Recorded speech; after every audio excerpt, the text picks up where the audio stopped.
Well, hello, friends. Mark Holmes here, and as always, thank you guys for watching, commenting, subscribing, and being part of the Joe Boo Sports Report.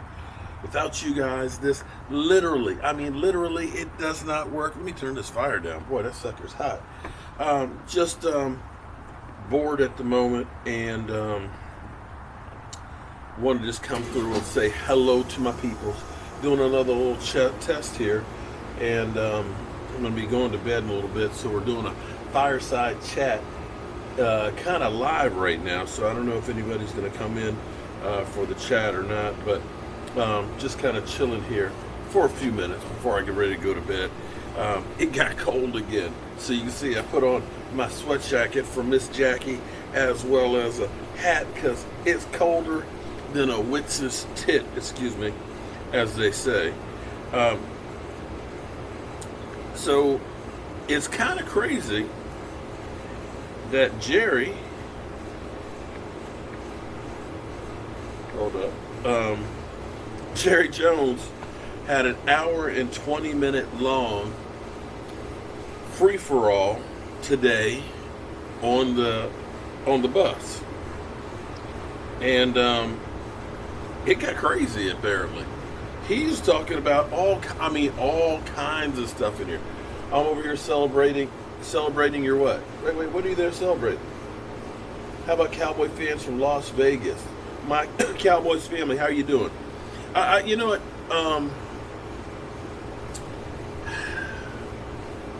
Before I start talking about the Cowboys here, I want to talk about you're over here celebrating your birthday? Oh, okay. Well, congratulations. Happy birthday to you. Happy birthday to you. Happy. Is vinyl flooring good? Well, we're actually putting down some at that house I'm working on.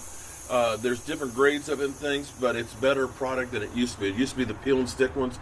Now they have free floating ones, and it's mold resistance. You can put it in the river for a couple of years, and it's not going to have anything happen to it.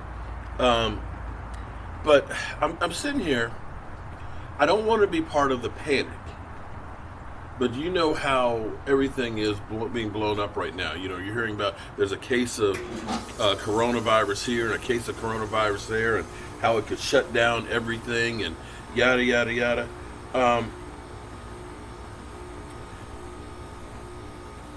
And I don't want to act like it's not something, because it is something, but we don't really know what it is.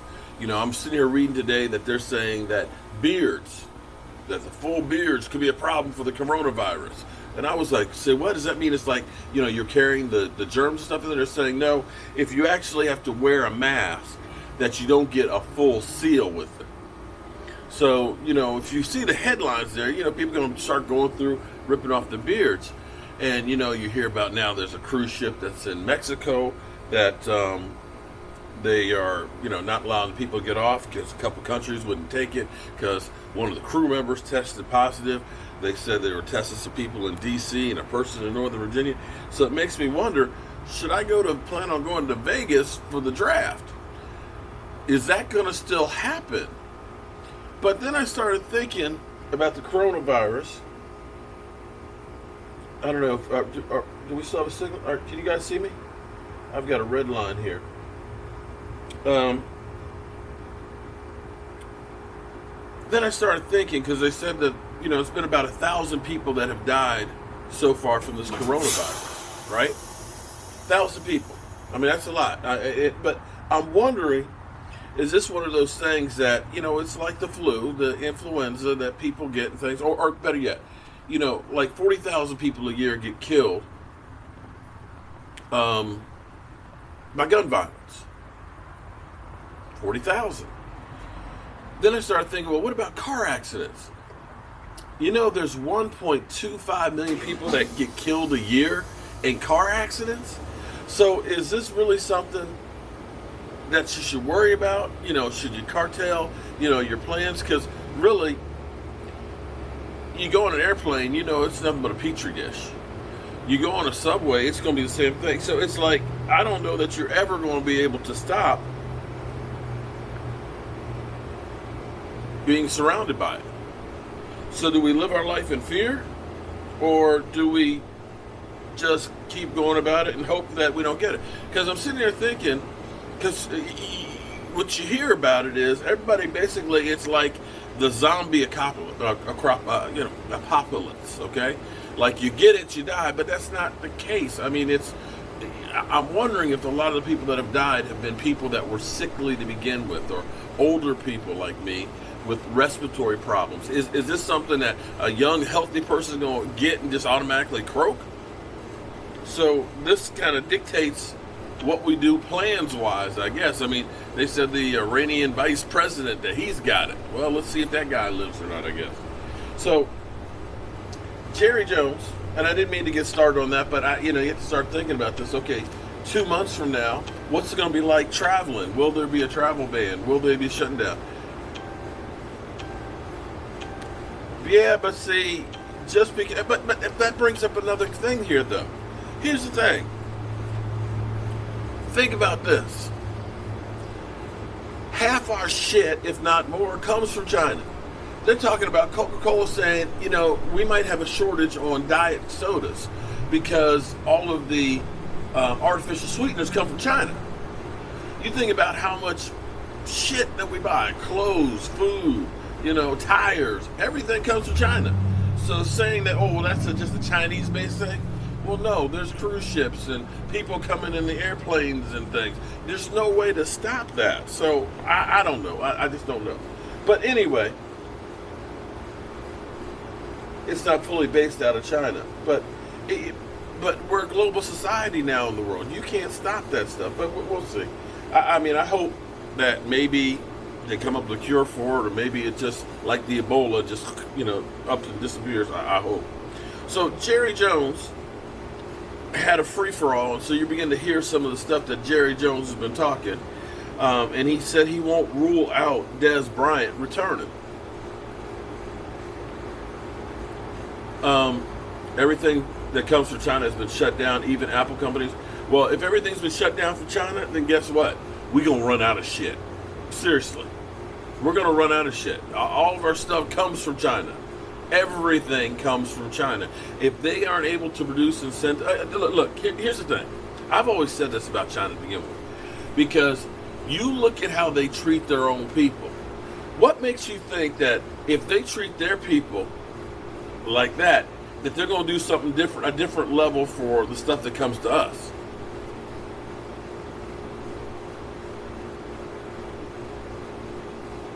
Poison baby formula. We had the tires that just blew up on the SUVs. We had the drywall with, what was it that was in the drywall? But the drywall was literally eating up the wiring and stuff in the houses, like in Florida during the housing bubble and stuff, when there was a lack of building supplies. You're buying drywall from them. So you just don't know what you get. Because they had meat, let me say this again, meat that was frozen in the 70s. That they found in freezers that they were sending and using, and it made it to some of the McDonald's in the United States. Meat from the 70s. That's as old as me. Okay? You wouldn't want to eat me, and I'm still alive and fresh. Okay? But meat that had been in freezers. Ugh. I just grosses you out to think about it. But anyway, Jerry Jones is always great. Sulfur, that's what, sulfur, the drywall. Yeah, poison dog food, right. Poison baby formula. So it's like all that kind of shit is out there. How do we know the shit that we, that's okay. Send some coronavirus over the United States. We don't care. As long as we're getting paid for it.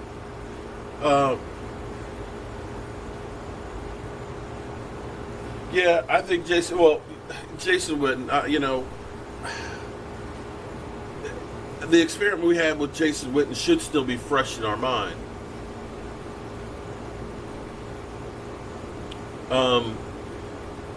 That it's time to move on. Here's the thing that bothers me. I said this before, but I just feel like Dez Bryant is just like the movie trailer right now. That we're seeing all the highlight. It's great seeing him there. He'll run one pattern, catch the ball. That's all you're seeing.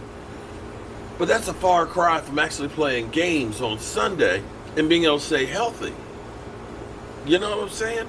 And you're talking about a guy who hasn't been able to stay healthy since 2014. Now, I got to tell you, every year it gets harder and harder for me to move around. Okay? I don't get better with age. And now you're talking about somebody who's had knee problems, ankle problems, ruptured Achilles tendon, and can't stay the F off of social media. Right now, he's begging for a job. Honey, I'm different, I'm changing. He's like the crazy person. What's going to happen when things don't go right? I'm sorry, I think it's time that we're good. Right now, we're trying to keep, Amari, keeping Randall Cobb. We got Michael Gallup. I'm okay. I just don't. Des is extremely no.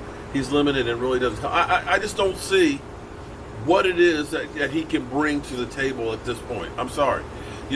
It's people in their minds don't remember him being injured and the problems on the field. The meltdown against the Seattle Seahawks. See, that to me was right there was,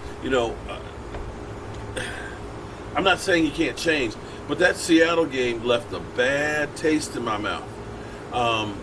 With him out there I want the ball. Then he gets the ball and he fumbles the ball. In a game that we win, we're in the playoffs. Nah. Cowboys legend, I agree. I hope so, fam. I hope he's going to be better than Jason Garrett, but, I'm not sure, I'm not sure that he could be worse than Jason Garrett. I'm sorry. There's nothing that I can look at and say, that's Jason Garrett. Thank God we had him. I just can't. Let me pose this question to you. Honest answers here.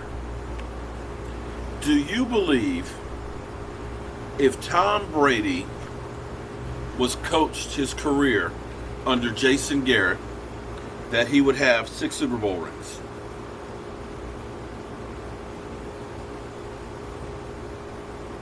Seriously, do you think Tom Brady would have 6 Super Bowl rings with Jason Garrett as the coach? I don't. I honestly don't. I honestly don't. Do you think, okay, here's another question. See, I've taken a lot of grief today, okay? I took a lot of grief today because I talked about Tony Romo. And you can't talk about Tony Romo. And I talked about Tony Romo not to make fun of Tony Romo, not to trash Tony Romo. Because, see, people don't seem to have an open mind when it comes to Tony Romo, okay? I didn't say, Tony Romo was garbage and he was the worst quarterback ever. I didn't say that. What I said is, listen, you go through and say Dak is trash. He missed this. He had a bad game here. I tell you this stuff about Tony Romo to let you know, hey, this is normal. This is what happens to quarterbacks. I put out a clip of Russell Wilson who had 5 interceptions. A 5 interception game.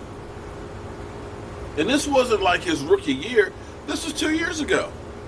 5 interceptions. And I'll give you another one. And I should have done a video with it because this is another one of those cases because people would say, oh, well, Tony Romo never had any people around him. Oh, okay, so I go ahead and say, well, the 2007 season, we had 13 Pro Bowlers. Oh, that's just a popularity contest. That doesn't count. Oh, my God. I had another person that said, well,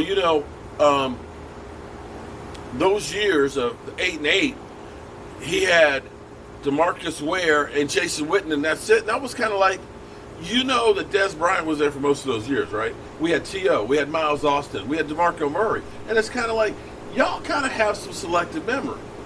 What I should have shown was the Buffalo Bills game from 2007, okay? Monday night game.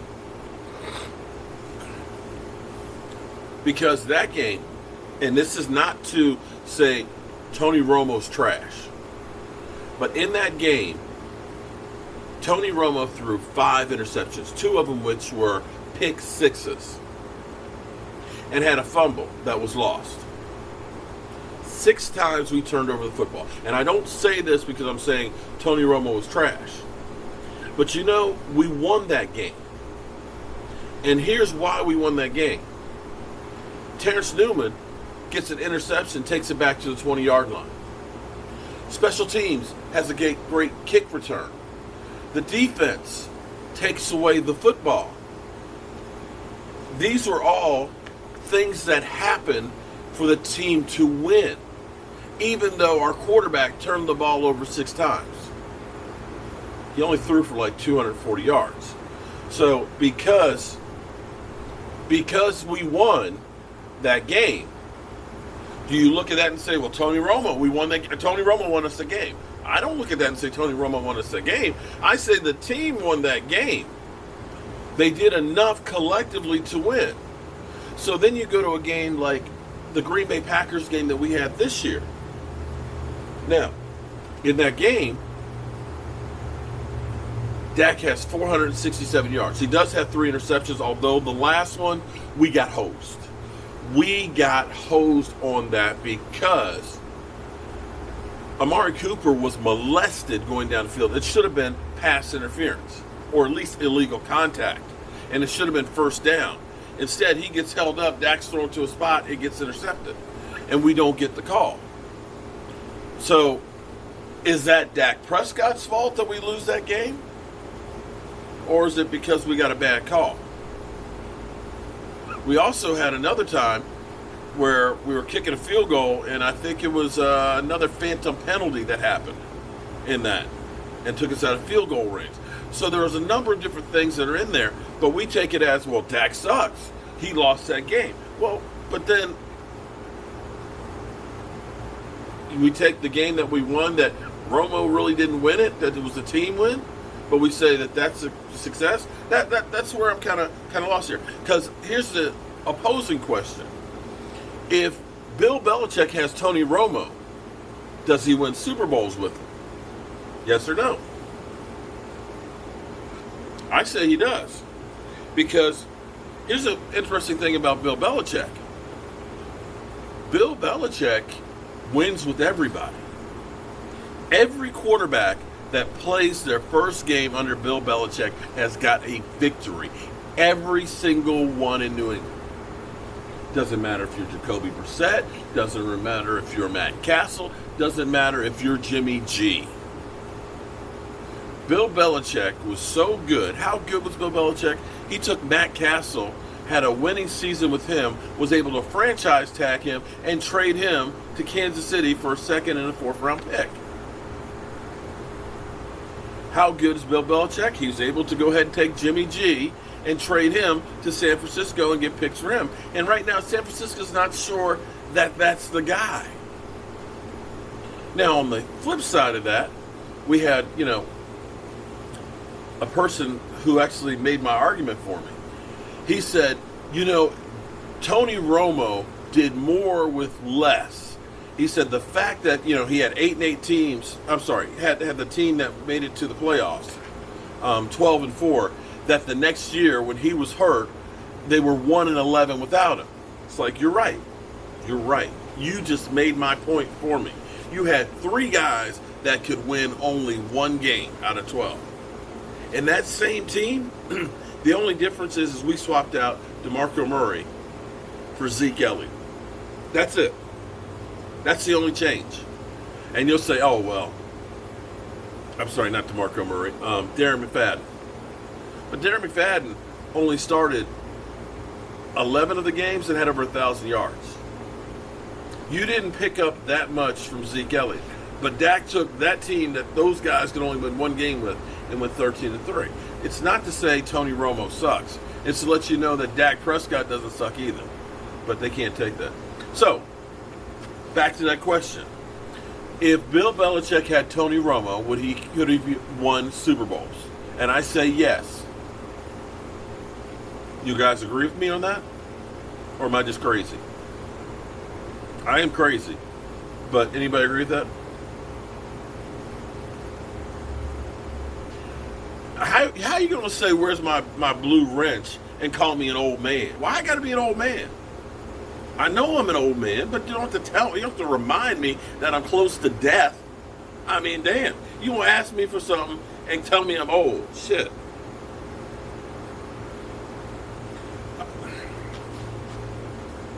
Listen.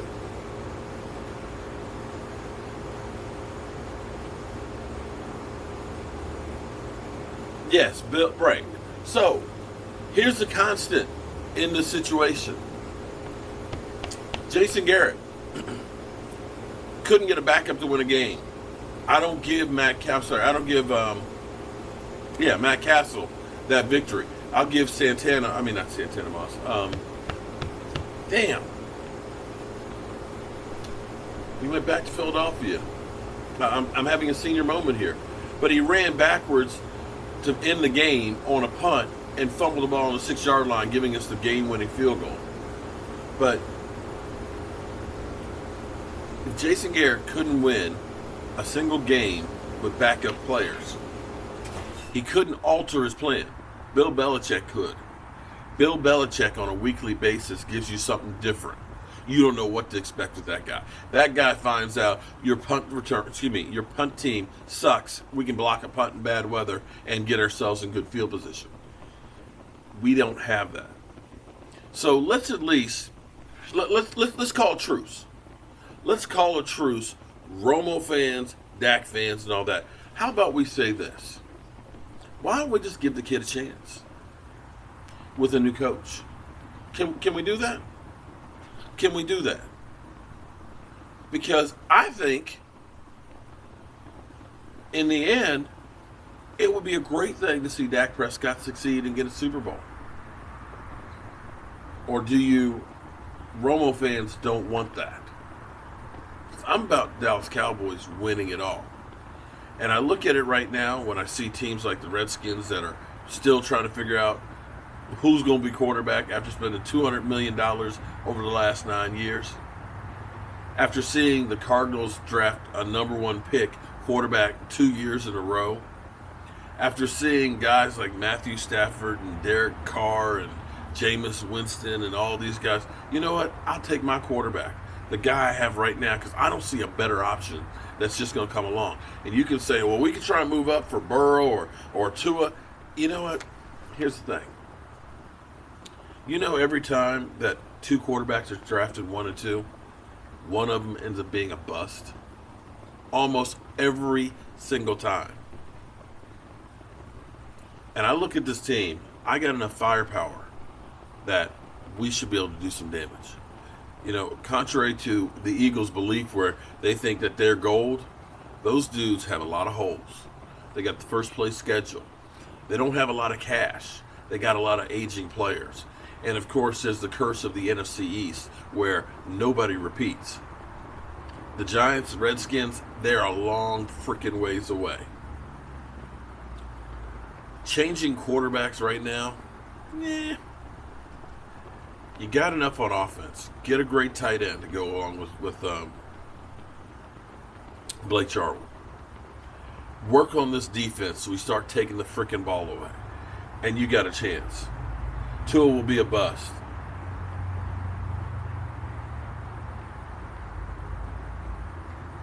We don't really know if Dak is going to be a Cowboy. Hey, you never know. True. I didn't guarantee him, but I look at it this way. You know, I don't see a better option. I mean, you can try. You can try to do something different. But I'm sitting here thinking, where you have the biggest area to improve, where you can gain the most is on your defense. Biggest stat out there, taking the ball away. We've not been able to do that in forever. Stopping the run. Sorry. You look at the Ram game from the playoffs. If we could have stopped the run, we win that game going away. Jared Goff wasn't going to beat us. You look at most of the games we lost this year. We lost it on the running game. Dak can be better. Dak is still only starting his 5th year. Still a young guy. So that's my belief. And, you know, I don't work for the Cowboys. I don't make these decisions. I'm just a guy putting out my opinions. Well, the Redskins will definitely, they've got a better coach. they got a better coach without a doubt.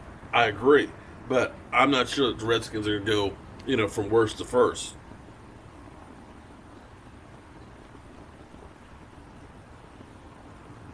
XFL just doesn't do it for. Well, we went to the first game. We went to the first game in DC, the original game, and it wasn't bad. I just don't have time. I mean, just devoting all my time to watching NFL and doing this stuff, it's hell.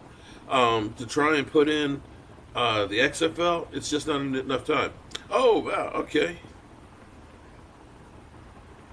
Jet D, how are you a new member? And Robert Chandler. Jet? Oh, I see. Actually, Jet, so you're a member actually now for 3 months. So congrats. Well, damn. Damn, Jet. Thank you. And Robert Chandler. Okay. If you have not, let me put this out here. If you have not gotten your, if you have not emailed me with your email address, your address, and you became a channel member, email me at cowboysmark94@gmail so that way I can get you, send out your shot glass. I'm going to be doing some more this weekend and getting them out. Please and thank you. Giants win the Super Bowl. Don't think so. I'll handle some business here. So, another question for you guys. So you see what Kansas City's doing right now? And I'm not going to say that the idea of Dak taking a team-friendly, crazy, I've been following you since 2017, you're the best, man, even though I hate your team. See, that's cool, man. See, that's high praise when an Eagle fan likes me, man. I appreciate that.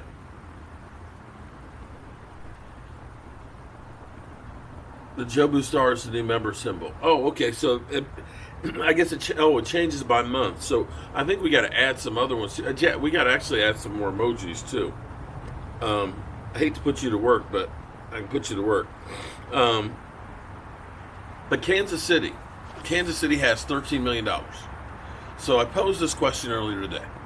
I said, okay, if your idea is Dak Prescott should take a team-friendly deal, so that way you can keep trying to win Super Bowls. That's not a bad idea, in theory. But nobody's doing that. And that's my whole point of, if nobody else is doing that, why should he do that? Great idea. And it sounds reasonable.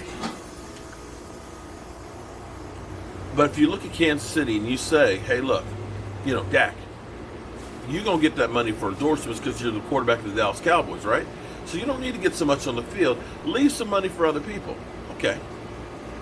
Pat Mahomes is already getting a lot of endorsements as well. Super Bowl MVP.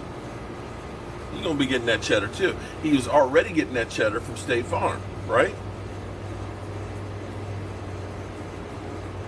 They got $13 million in cap space. Cowboys got 77. At the combine, what the Chiefs realize is, we don't have money to pay Pat Mahomes. We're going to try and trade some guys to get some cap relief instead of just cutting them. So they're talking to other teams, hey, we got a fire sale going on right now. We need some cash because we need to pay our quarterback. So wouldn't it be a good idea to say, hey, Pat, buddy, you just got your ring. Let's see if we can get another one next year. We need some help from you. We need to hold on to a little bit of that cash. Instead of getting that $45 million contract, why don't you come back down a little early? Because we can keep a couple more people around you. Have you heard one person, any of them, say that? When I posed that question, people said, oh, but he's Super Bowl MVP. He deserves that money. I thought the idea was about the team concept and winning games. They got to let people go to sign him. Guys that were important to them winning the Super Bowl. We don't have to let anybody go to sign Dak. I just kind of put it out there that at least keep it consistent.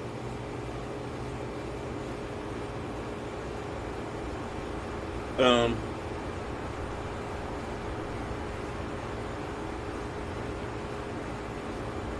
Boy, my eyes are bad tonight.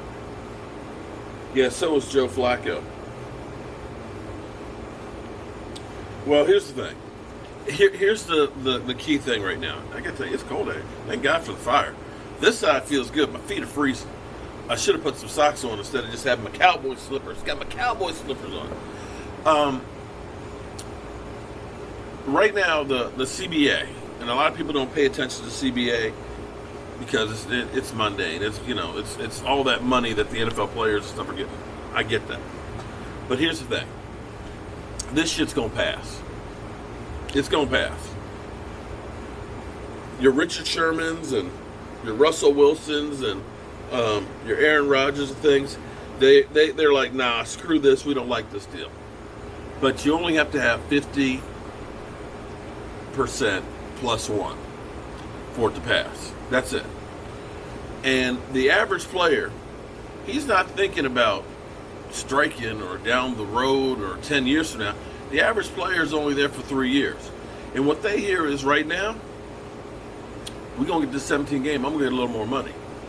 Because that cap that the NFL was trying to put on there, that you couldn't get paid for more than $250,000. And by the way, 10 years from now, game checks for the bottom people will be a lot more than $250,000. Just saying.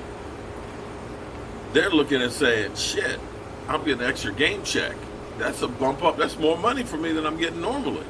And they're looking at this saying, I'm a fringe player.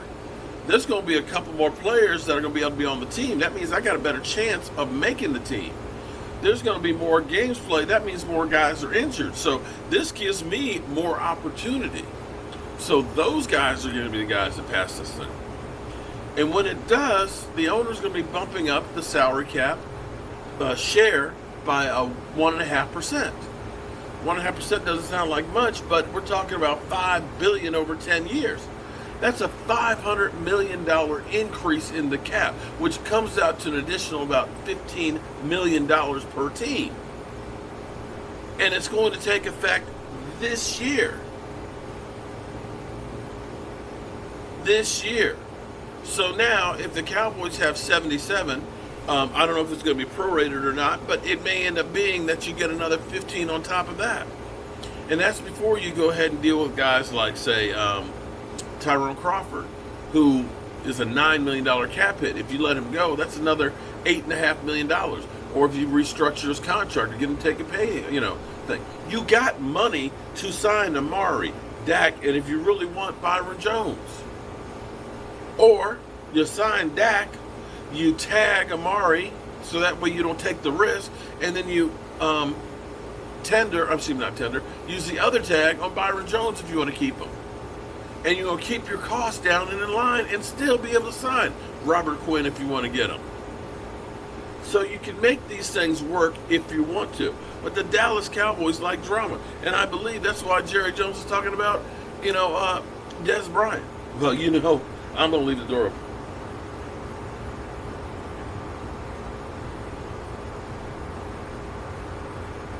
Right. We all got cash.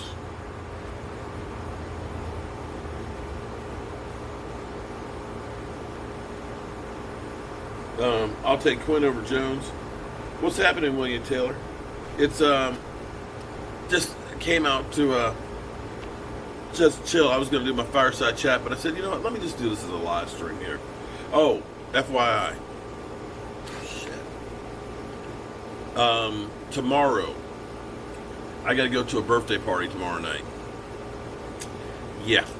So the live stream is going to be late. So it's going to be probably like 11 o'clock at night. Unless I can try and stream a little bit from wherever we are. I might try and see if I can jump in for a little bit and say, hey, I'll be back later.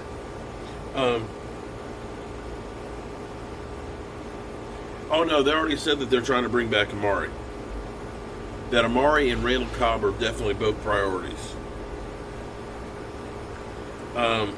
Jerry Jones, of course, is talking about how the new CBA will affect the negotiations. So I think that's part of the reason why I think that's part of the reason why they're still holding off before they do the contract at the moment. They're trying to put a little more pressure on the players to go ahead and sign it.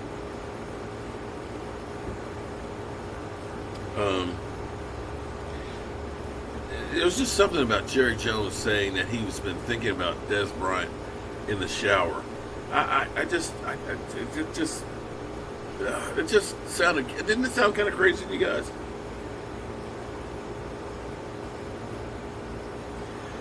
Here's another one of Jerry Jones' many quotes from tonight. Jerry Jones said, when evaluating the impact of the potential NFL CBA agreement, it is critical to consider the deal's timing. We've got an economy where we are, with the popularity of our game, the scheme all over with the things that we're doing right now. In other words, right now, viewership is up. We get this deal done, we got to run and go ahead and renegotiate the television contract so we get more money. And that's where you're going to see the cap explode.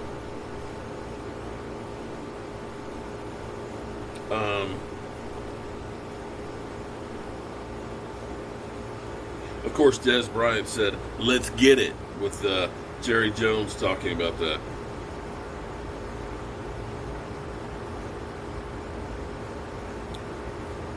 There was another quote I wanted to get and I can't find it right now. Oh, he, of course, being the businessman that he is, no disrespect, the Cowboys will have a good defense, but I feel the 49ers defense will be better. And again, no disrespect. You guys had a great defense. And see, here's the funny thing. Your defense was so good that everybody thought that Jimmy Garoppolo was like Aaron Rodgers. No disrespect to Jimmy Garoppolo, but between your running game and that defense, they were phenomenal. And see, the casual fan doesn't understand that. They just look at it and say, the team won, okay, you got a great quarterback. That's not always the case. When you looked at, say, the 85 Bears, Jim McMahon was not the best quarterback in the NFL, but he had a defense that shut people down and ended up taking the ball and handing it to them in great field position. What's the chances? Well, there's always a chance. The question is how much do they have in the tank? With the new CBA, you can definitely see the NFL basically turning the page on all the marijuana stuff, so it's possible. It's your boy, D. White. Thank you very much for the super chat, buddy.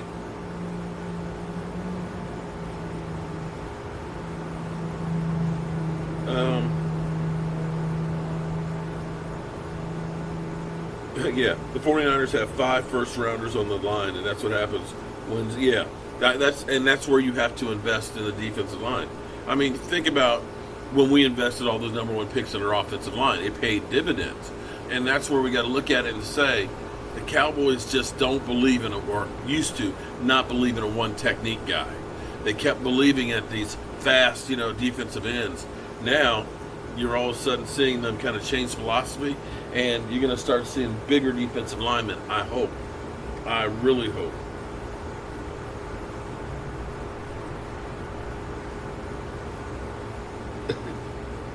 Man, Des and Emmett both sound like Steven from Jen. Whoa, man, damn. Well, all right, well, guys, it is 10 o'clock, man, and us old people got to go to bed. So tomorrow night we'll do our live stream kind of late because I've got to celebrate a birthday with some friends. Yes, I do have some friends. You're not giving the run?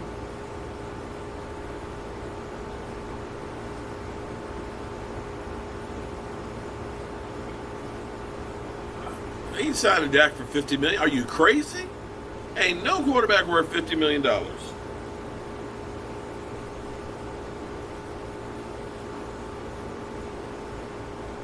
Well, Angel, I'm planning on being there unless the coronavirus all of a sudden gets really, really bad and they shut down everything. They, I heard there was a school that was closed already. So I'm going to watch it for about the next 2 weeks and then I'm going to get my plane tickets. Stuart, how are you doing, man? All right, guys. I will see you guys sometime tomorrow. Well, see you first thing in the morning. But as always, thank you guys for watching, commenting, and subscribing to the Jobu Sports Report. See you later.